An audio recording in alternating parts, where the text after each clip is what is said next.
Be careful what you wish for because it can become a reality. Yeah. I mean, part of me, I really was kind of had mixed emotions about the fight because he never been tested. I feel like he never been tested, but still, he did show he had a huge knockout power, and he did show that, he did something right to get here, and he was coming to a different country. I know, like, his whole energy, his team, everything, I knew they was here to win. I could tell he was here to win, even watching his fights. Like I said, he never been in there with somebody like me, but I still had that funny feeling like, all right, this might be one of them nights where we don't know about this guy, so I got to be on edge. And it was a good fight. It was a great learning experience. I've seen that your chin was tested a few times. Do you think that kind of speaks volume on you? Yeah, definitely. He definitely caught me with some of the best shots I've gotten hit with since I've been professional. He caught me with some big shots in the fight, and I took it, I weathered it, and kept fighting. A lot of people have said before that previous fights, especially your debut on the zone, fights after that, they were quote unquote boring, but you were in an action-packed fight. So what do you have to say to your haters now, your critics? I mean, this just shows with boxing. I mean, I stop somebody, I come back, I beat the shit out of somebody, then I come back, I dominate somebody in a boring fashion. I'm the worst person in the world. I come back tonight versus an undefeated fighter that's 29-0, had more knockouts than I even had fights, and they want to say, it's a robbery, or he could have did this. I see, people going to talk what they want to say. It's damn if I do, damn if I don't. I felt like I won, I don't want to say a comfortable decision, but a decision where I felt deep inside I knew I won the fight. So I felt like it is what it is. It's back to the drawing board. Just keep getting better. I forgot, you're 18-0. Who would you want next if you could line up 3 opponents in order? I feel like after this fight, just go back to the drawing board, see who's available. I think that still maybe one more fight before going for a world title, to get some more experience. That was a great learning experience. I just felt like, since being with my manager, Keith, and being with Eddie, this was my first real active year. You know what I'm saying? I haven't really been active like all the other guys, so I'm really still getting the experience. And from day one, all I asked Eddie and my manager is like, yo, keep me active so I can get the experience, because I'm still kind of playing catch up, like guys like Devin and all these guys, they've been in tough fights with guys like Jojo Diaz, Lomachenko when I was like inactive. So now I'm kind of getting my feet wet and kind of going through it now. So I feel like maybe one more fight and then a world championship. But it really doesn't matter. I'll go for a world title my next fight. I just feel like that I'm still shaking, like, some ring rust off, still getting my feet wet and still settling it in as a professional. I only had 17 fights in that. Do you feel like this kind of fight prepares you for a fight against like Matias? Yeah, for sure. I mean, it was two different styles. Matias is more relentless than that guy. That guy was relentless. I feel like the guy's more. He's probably more. Relentless. Yeah, he's relentless, but he's probably more explosive than Matias. But Matias is more like methodical, busy. Yeah. Matias is more busy. So I feel like it's just both of them fights will test me mentally. That definitely is like a fight that helped me get ready to be mentally ready. I don't feel like a lot of the other guys at 140 really fought a style like that. Not Tio, not Devin. I never seen them fight a guy that was so relentless and strong and explosive like that. And I feel like I showed grit tonight. Were you being suffocated because you were holding a lot, and a lot of people on social media were saying that? I don't remember if the ref warned you. I don't know if I saw it, but was he suffocating you? Is that why you're trying to figure out your game plan, because he was just coming out? I was just trying to neutralize the guy.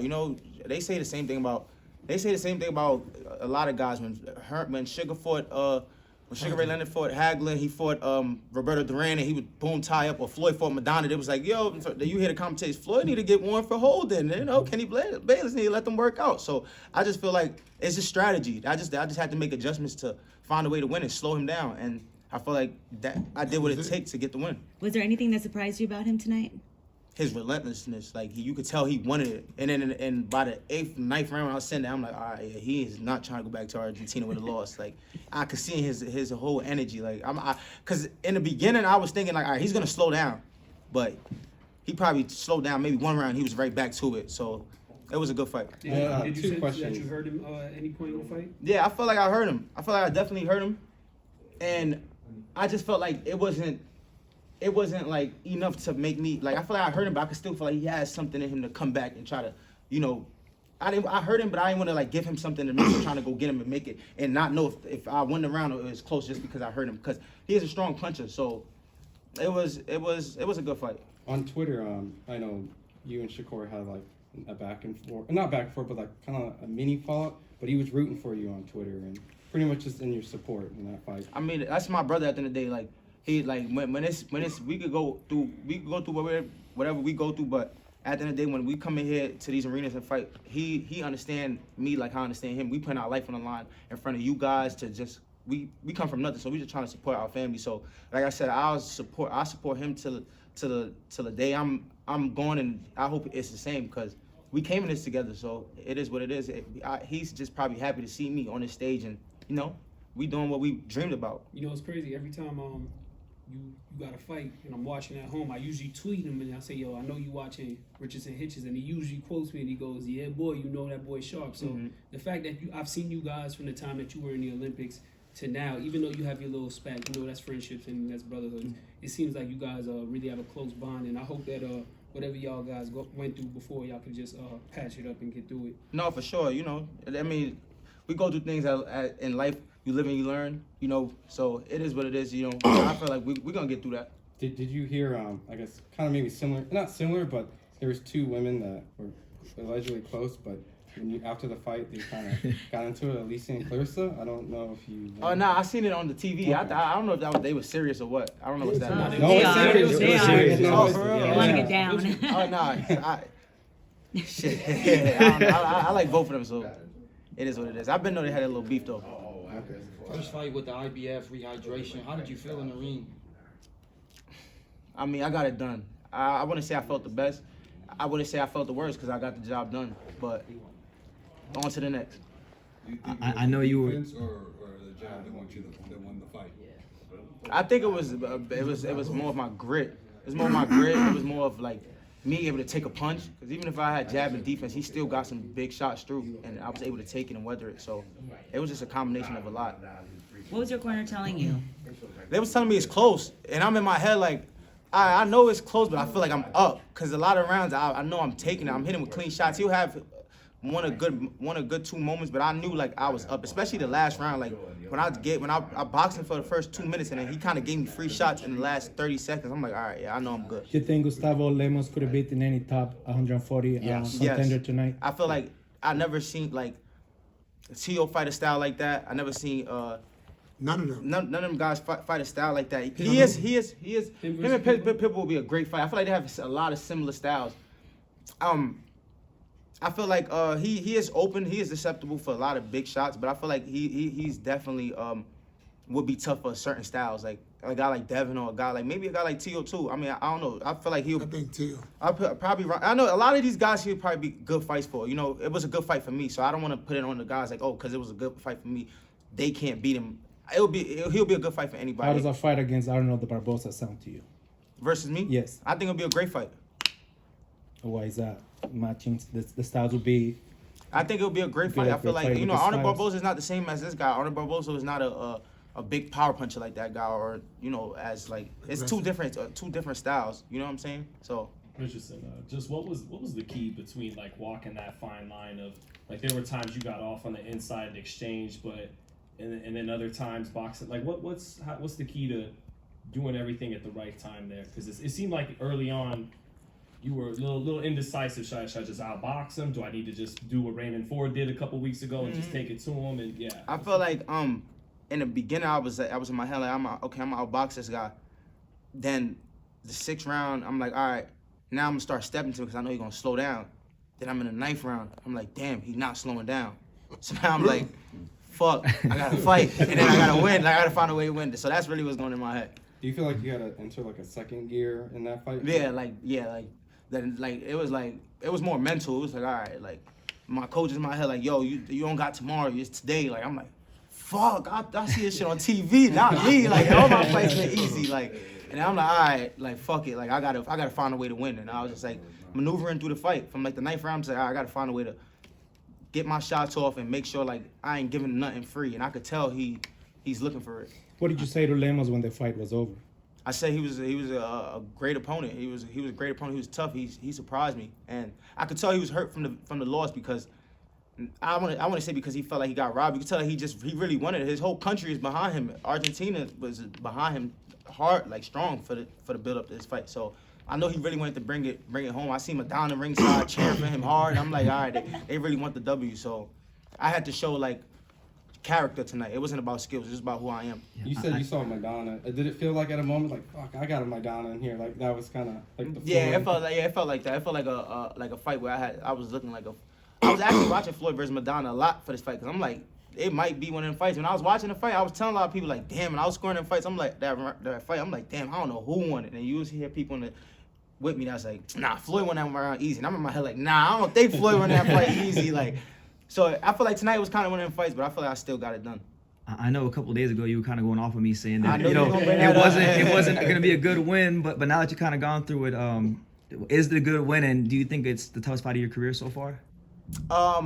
Yeah, it was the toughest fight, but it wasn't the most difficult fight. It was it was more like I could hit him at ease. It wasn't hard to hit him. It was just that he just did it. Yeah, the aggression and his power. You know, it wasn't like a Kevin Johnson fight was like, all right, I really had to kind of find ways to get to him. Yeah. Him, it was like I know I could get to him, but it's like even if I get to him, he's gonna try to get to me too. You know. Was it your most satisfying win though? Nah, not really, cause it's still like I feel like deep inside I could have did better, and like I said, I still feel like me not being experienced or being that active still played a big key, like you know. So I'm still getting adjusted to the gloves, to the rounds, to the atmosphere, like being in big fights like this. It's still something new to me, so I'm still gaining that experience. Speaking on the atmosphere, obviously I've been watching you for a while since the first time you came to Vegas. I got to see you at the Sam's Town, just on the undercard. What is the difference on the environment on being a headliner now, being at Fontainebleau, back in Vegas, just being back kind of how it was there? It's different. It's a whole different magnitude. It's way different. The show is about you. Everybody tunes in to see you. It's just a different experience. You know, this is one of them things you gotta like just get that experience over and over. You know, it's like you're in the big leagues now. Basically, that's what it feels like. Yeah. There's a lot of skilled boxers in your weight class that have similarities to your style, but what do you feel maybe separates you from the guys like Devin and Shakur and them guys? For one tonight, I mean, I'm no shade to them guys. I'm not saying I know me, I can take a punch. I showed that tonight. I know I can take a punch, and I know I got will. So it wasn't like I got hit by a guy. It wasn't like I got hit by a guy that just hit me with a good shot once and was like, all right, like he's just gonna box a passive fight. He hit me with a good shot and he was trying to hit me with more good shots. So it showed like a lot about me. Like I learned a lot about myself tonight. Any Just message time to for a couple Brooklyn? more, please, guys. Any message to Brooklyn, New York? I mean, I know the town is happy. You know, they supporting me. It's always great to see one of your own win. You know, we still up, baby. We still up in the scoreboard, and we still, you know, going for the gusto. We here to be great, and that's all I'm here to do. You and Shushu both had y'all both had great showings. This year y'all started the year off with a bang. You with an action-packed fight. Shushu, you was in the building that day. You seen the knockout. So what's your message to New York? Like just to piggyback off of what he said, just even the fact that you haven't even had a show yet, main event in New York. Right. The fact that you bring a fight out here to the West Coast in kind of enemy territory, like how does that feel?